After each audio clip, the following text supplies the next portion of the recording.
Hello, I'm Natalie Becker. Welcome to It's Africa's Time.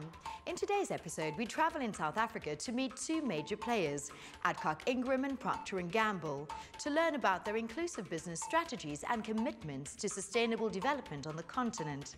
But before that, we chat to UNDP's Thomas Salez about the concept of an inclusive business ecosystem, how it applies to business, and the impact it could have on Africa's sustainable growth and development. That there's this concept of public-private partnerships.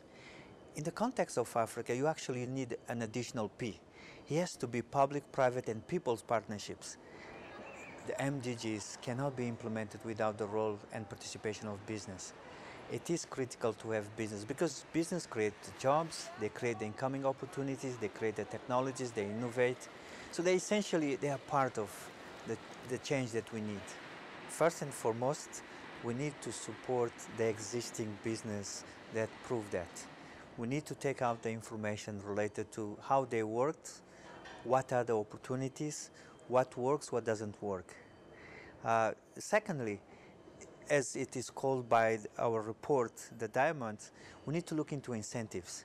In order to get the private sector involved and promoting, we need to put out the incentives in terms of, creating the regulatory frameworks that entice, that create opportunities for the private sector to get involved. We need also to directly government, when they can, support the development of micro business, SMEs, family-owned business. Now, if you want to support business, the critical element is investment. Without investment, you can have, plants, manufacturing, and other activities. So it's important to have the investment there on the part of the private sector as well as in the government, some catalytic investment. Finally, if you want to empower people, these poor people, you have to give opportunities so they can have access in terms of the training, the capacity. So the combination of these four elements of information, incentives, investment as well as implementation support, those ones will lead to more inclusive business.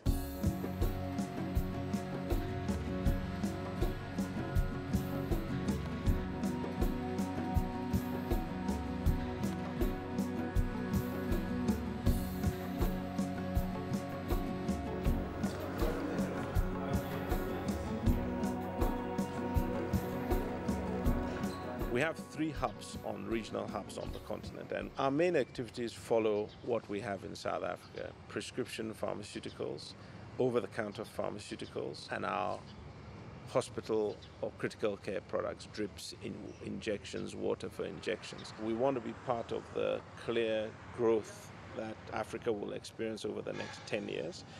We're particularly interested in growing in Nigeria because you can't win in Africa without winning in Nigeria, 180 million people. So we have ambitious plans. And what has changed on the continent is increased political stability, which has brought increased economic stability and a growth of the consuming middle class. Consequently, more and more people are getting into the formal medicine franchise. We're also seeing a lot more health awareness coming onto the continent, and therefore your vitamins, minerals, and supplements are beginning to pick up. So the prescriptive medication, health and well-being products. We're also seeing an increase in what we call middle-class diseases, hypertension, diabetes, obesity, things like that. But we're also seeing an increase in smaller pack formats to address the affordability issues on the continent. So instead of packs of 20s, you're getting packs of 2s.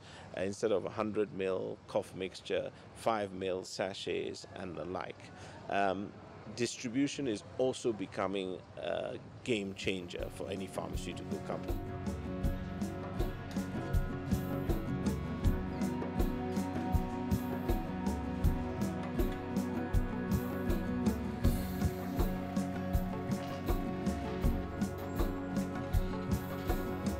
I was working at Adcock Ingram, Wakefield branch, as a tablets technician. I've worked for 19 years for the company. Adcock's strategy is to own his own distribution direct to customer. Currently, we're servicing 50% of our volume through the wholesale channel, and 50% we're doing direct to our customer. The owner-driver scheme objectives is in three parts. It's for our drivers to empower them to own their own businesses. The other part of the objective was to provide a better service to our customers. The third part is for our stakeholders and our shareholders by investing in the owner-driver scheme over the 16 million rand in the scheme to still maintain the enterprise development points that's giving us the level 3 BEE score at this stage. The other benefit, huge benefit for us on the scheme is obviously cost. In the past we've outsourced the part of the business the owner drivers are currently doing to courier companies, which rates was extremely high, which makes it a more sustainable solution going forward. And that's why we will carry on investing in this owner driver scheme.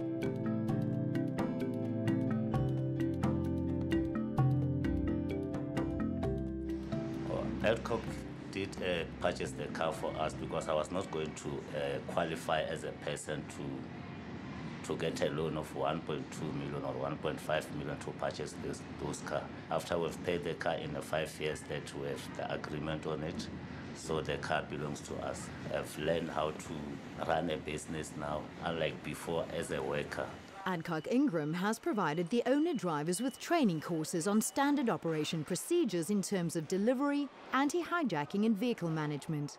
They've also received business training from the firm appointed to manage their newly founded companies.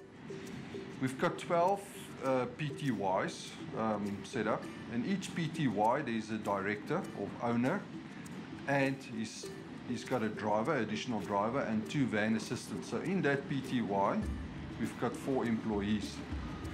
We've got 25 vehicles. We've got 3 sites running on it. We've got Cape Town, we've got Bloemfontein, and we've got this facility in Midrand. We've spent a lot of time in the selection of the owner-driver, the director, to make sure that they can make the next step from a driver into a business owner.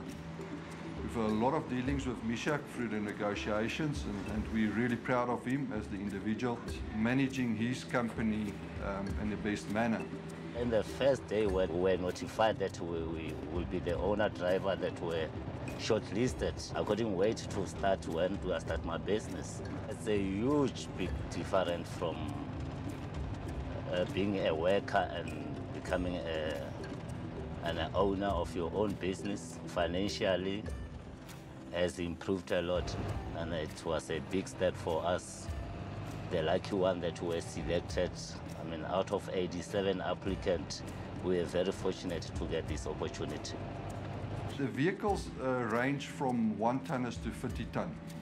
We also spend a lot of time on the design of the bodies, insulated vehicles, temperature controlled, also with tail lifts, the necessary security tracking systems on it. The owner drivers are very proud of their vehicles, and you can really see they're looking after them. If you over-revving your car, it will tell you, the speed it will tell you, the idling it will tell you. I mean, you can't go wrong with this car. We get so much support from the company and so much support from the management. The relationship is fantastic.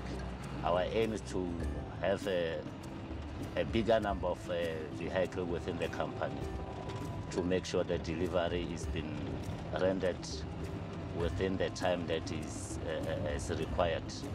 I'll continue with my business because this is the business I love, this is the business I like.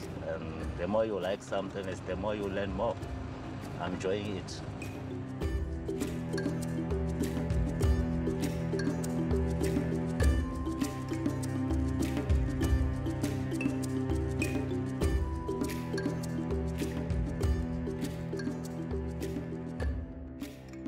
Adcock Ingram's tagline is adding value to life. So we like to invest in CSI initiatives that are community-based and fundamentally change people's lives. Operation Smile deals with rectifying cleft palates. Children born with cleft palates, in most cases on the continent, are shunned, ostracized, and in the extreme could be killed. So for a very small minor operation, you can change people's lives. And we can't see a better way to add value to the lives of our consuming public. They have a very similar footprint to Adcock Ingram on the continent, so it made sense to actually support them Pan-African rather than just in individual countries. The stigma associated with cleft lips and palates throughout Africa, obviously in Malawi, largely are associated with beliefs around witchcraft, around children being evil, and that cleft lips are a condition that can cause curses towards other people, and so the children are dangerous to their community. They're socially isolated, and they're often badly abused, both verbally and physically. But the challenges are much bigger than that. Children with cleft lips and palates suffer malnutrition, they suffer ear infections, and many children without treatment also go deaf as a result of lack of surgery. Over the last 30 years, Operation Smile has offered over 200,000 free procedures, and in Malawi we're reaching 400 after only 2 missions. One of the first starting points of a mission is obviously awareness raising and sensitization. The clefts are treatable, because obviously without families knowing that, patients don't come. We run posters, we run radio campaigns, and we have a pre-registration system. Patients are then bused from 26 provinces to the Community Central Hospital in Lilongwe, where we accommodate up to 400 patients for the process of screening. On a large mission such as the mission in Malawi, we run 6 operating tables, so that's 6 operating theatre teams with plastic surgeons, anaesthetists, recovery nurses, clinical coordinators, and everybody associated with the surgery. But we also bring dentists, speech therapists, child life specialists, paediatricians, intensivists, recovery room nurses, and obviously ward nurses, day nurses, night nurses, and everybody else associated with making sure that children have safe surgery. So a full team is in the region of about 60 people. But obviously, most of us don't speak Chichewa, so we work with up to 60 local volunteers, particularly nursing students and medical students who are looking to train, obviously, to be able to do these procedures in the future. And children are often not able to go to school or gain employment without speech therapy. We bring speech therapists with us on missions, but also on our 6, 12 and 18-month post-operative assessments to give speech therapy and counselling to families. So we rely on corporate and obviously the public for our support. And organisations like Adcock Ingram that provide not just financial support, but obviously product are a wonderful partner to have.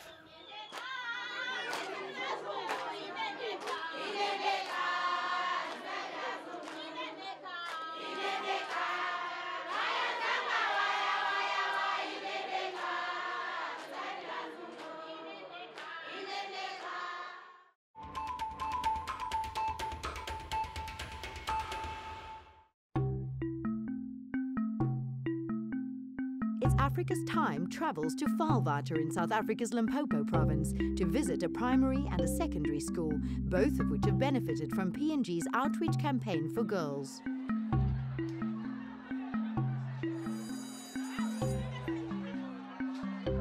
When we did some research, we realized that almost a third of girls who reach puberty either stay at home when they get their periods, and sometimes they even drop out of school completely. And we decided as a brand that this is something that we want to address. So in South Africa, we're in 74 schools at the moment, and in South Africa as well as Kenya, we are aiming to reach 10,000 girls every year.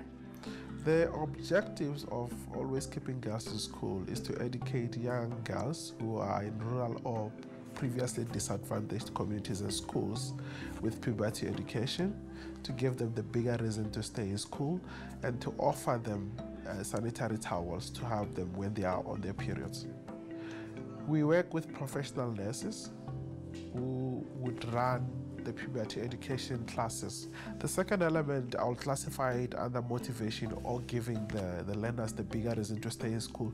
We do it in different ways. The first one is identifying prominent young women, South Africans. We take them to different provinces or schools, and they will then interact with the girls or tell their own stories of how they dealt with the puberty phase. The last one, partnering with the provincial departments, we identify bright young girls who have been enrolled into the program to help facilitate entrance into tertiary education.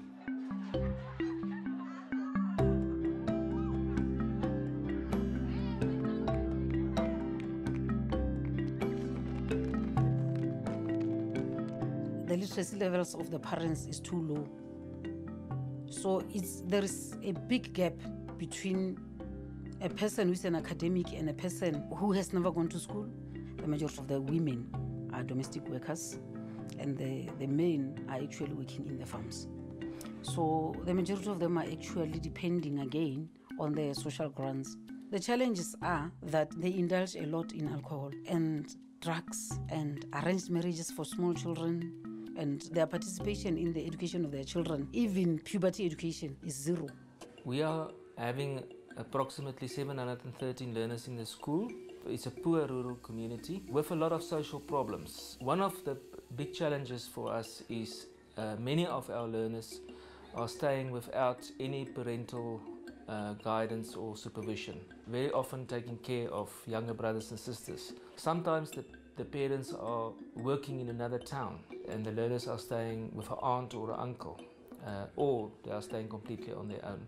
School girls getting pregnant is a real challenge to us, and it's a very unfortunate situation. A learner may only attend school up till 7 months of pregnancy, after which they must then leave the school until they are declared medically fit, and then they can resume their studies at the school. The local clinic in Valwater is addressing the girls on pregnancy issue. We also have the local NGO Waterberg Welfare Society that is focusing on HIV/AIDS prevention. One of the misbeliefs that affect understanding of menstruation in girls is that your period is your own problem, is your own fault. Most parents don't speak to their children about their periods. They just think it's something that should be kept secret, and they feel uncomfortable about it, shy and embarrassed about it. Girls tend to miss school when they have their menstruation because they cannot handle it. This affects the success of their studies hugely, because on those particular days they miss tasks, they miss information, they miss teaching time. During the educational sessions, I have learned that puberty is the changes in your body, the skin, hair, and even your emotions. I think that always keeping girls in school, it's a great thing. It has taught us so many things. It has shown us the way. Small towns like Valwater have got a very serious challenge in terms of getting information, and without Procter & Gamble, we would not be able as a department to reach out to all the kids in the province, and this is a major breakthrough for the Department of Education. Because of the family background, they would not have sanitary towels. So now that they have them, their ego is raised, their potential is also, they look like the other kids who are not from farms. So the self-confidence in them is also enhanced.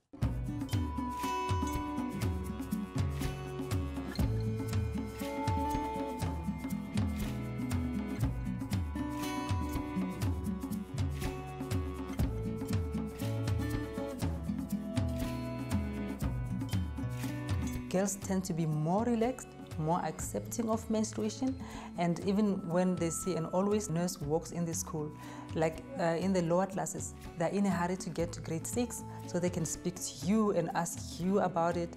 And then I find that they also know better. They're well informed as compared to some years back when I started working. They do know what's going to happen to them, knowing or understanding the changes in their bodies, and then what they must do and what they must not do when they had periods. And then the other thing is hygiene. We start educating the girls from the age of 10, especially when we do life skills in the classroom. The problem that used to cause them to stay away from school is that they don't have pets to help them. So the thing that they use, they are so shameful to come to school putting them on.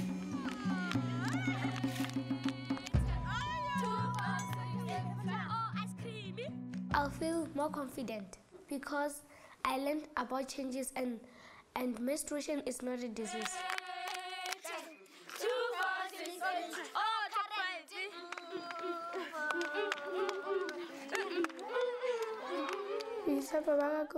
What I've learned today from the nurse session is that I now know how to look at the calendar and know when my menstruation is coming so that I can put the pad in my bag. Do not stay at home because school is very important. If we get a request to say, do allow the boys, we will. And the reason is simple. Research showed that one of the key issues which makes the girls to stay away from school is bullying. When you include the boys, they get to understand what actually happens. But they're also more sympathetic to understand that this is a serious issue, it's not a laughing issue. If we have road shows on the program to parents, I think it will help. Because it can be a one-man show. It can't be only the department. We also need the community to be involved in this so that there's paradigm shift on their part. I would want them to have more responsibility in terms of co-parenting, but also co-educating.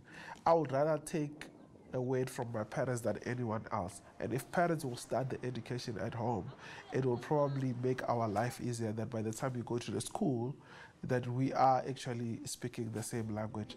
I would say to parents, be your daughter's friend. Talk to your daughter long before they even start so that you develop that bond. And then when periods come, talk to your daughter about it. Don't be afraid, don't be cagey about it. It's normal. Admit that you also go through it and give her some tips how to go about it and give her support, as much support as possible, because they need that. So one of the main results, obviously, is to make sure that girls actually attend school. So we look at school attendance levels, and that's the main metric of whether the program is successful or not. And a secondary result that we didn't expect in the beginning is that you actually find a drop in teenage pregnancy rates in the schools where the program is implemented, because now suddenly girls understand what is happening to their bodies and they're more confident as well, and so you find that they take more responsible decisions for themselves. A pilot study for the campaign in the Eastern Cape noted that school attendance of girls had increased from around 70 to 92%. Definitive school dropout by girls and teenage pregnancies had also both been reduced by half. But then there's also the motivation that we give the girls and the access to educational resources that we give them, like career guidance. And for me, the best thing about this program is when you actually find a girl that never realized that she could have a dream for herself, and suddenly you're opening a world to her where she actually believes that she has a future and that she has an important role to play in making that happen.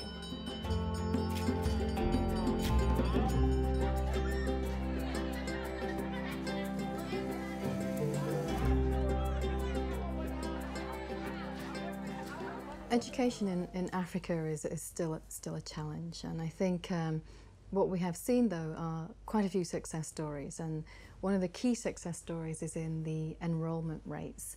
For example, Tanzania has been able to enroll an extra 3 million children over the last 5 years, which is incredible. But on the other hand, we have what's coined twin crisis. There's still many children who are not enrolled in school across Africa. Indeed, 30 million children are still out of school. So we have an enrollment challenge, but we also have a quality of education challenge. And this certainly has been recognised across a lot of Africa, and many African governments are investing a lot more in education than they did before. Indeed, some governments are investing almost 25% of their budget, Lesotho, for example. And this is in recognition of the fact that education is critical and it's key. But there is still a need for more schools, more teachers, more books. But what is really interesting again is this innovation across Africa. And we can see the use now of mobile phones in classrooms, which will help. It's not the solution, but there is something going on across Africa where you can use these new technologies, and this is going to be fascinating in the next few years. Thank you to all our contributors. Join us next month on Tuesday, the 8th of October, where we travel across Africa to bring you more on inclusive business. But for now, thanks for watching.